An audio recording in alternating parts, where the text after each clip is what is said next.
Gi-encounter tali sa gitumbok nga mga remnants sa Bohol Party Committee o CPP-NPA ug sa mga personnel sa 47th Infantry Battalion na hitabo sa Utlanan sa Barangay Daguhoy, lungsod sa Bilar ug sa Barangay Rizal sa lungsod sa Batuan, lalawigan sa Bohol.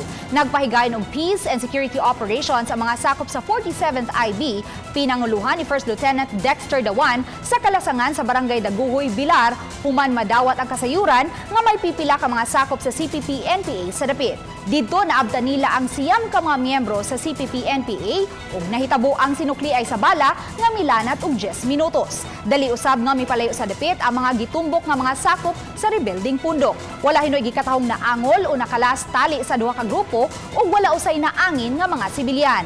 May na-recover hinuon nga mga personal nga mga kagamitan ug mga subersibong mga butang sa dapit na hitabuan.